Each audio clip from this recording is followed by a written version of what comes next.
सैकड़ों वर्षों तक मैं मनुवंश का वर्णन करता चला जाऊं तो भी वर्णन पूर्ण नहीं होगा, इतना विस्तृत वंश है।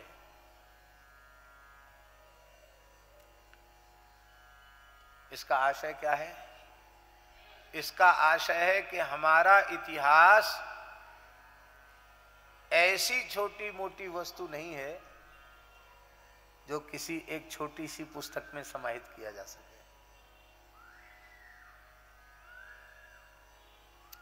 वर्तमान के विचारक भले ही 5000 साल से पहले का कोई इतिहास स्वीकार न कर रहे हों, लेकिन हमारा इतिहास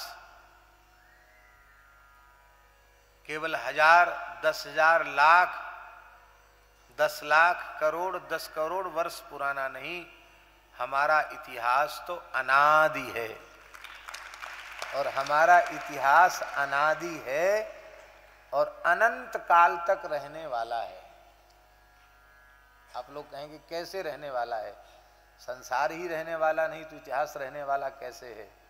अरे भाई, हमारा इतिहास नित्य सिद्ध अनाद्य पौरुषेय भगवान वेद से संबद्ध है और वेद सनातन है, इसलिए हमारा इतिहास भी सनातन है। हमारा इतिहास कभी मिटने वाला नहीं।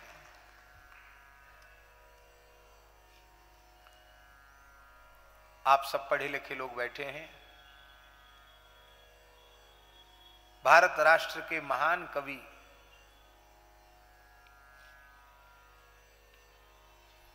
एक बड़े परिमार्जित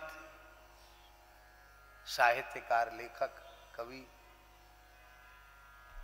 श्री जयशंकर प्रसाद जी,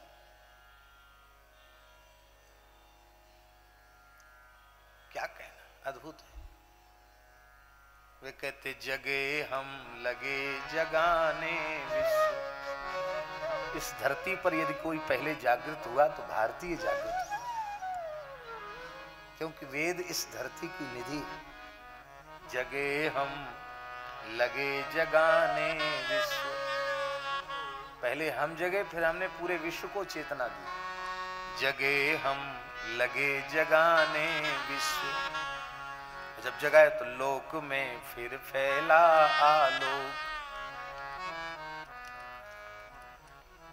मोह तम पुंज हुआ तब नाश, अखिल संस्कृति हो उठी अशोक। संस्कृति हो उठी अशोक।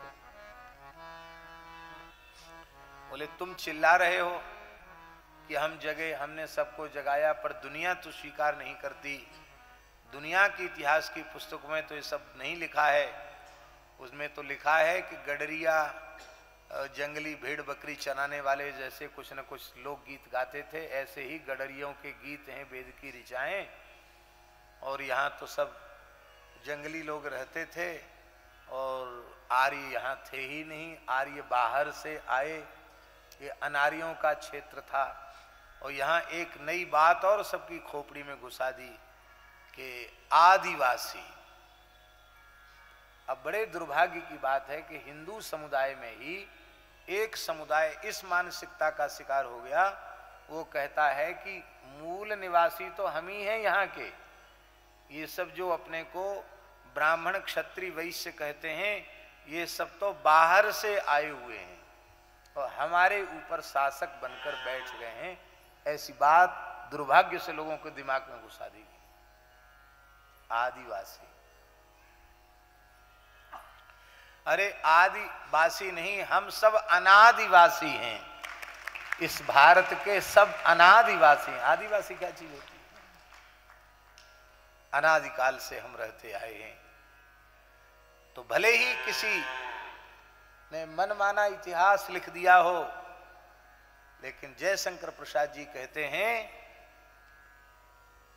हमारा इतिहास सामान्य कलम और स्याही से नहीं लिखा गया। पुरंदर नेह पवि से लिखा अस्थि युग का मेरा इतिहास।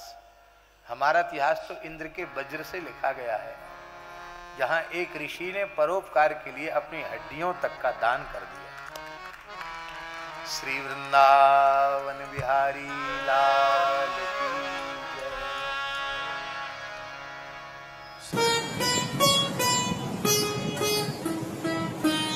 श्री सीताराम। प्रतिदिन सत्संग एवं दर्शन के लिए श्री महाराज जी के ऑफिशियल चैनल को जरूर सब्सक्राइब करें।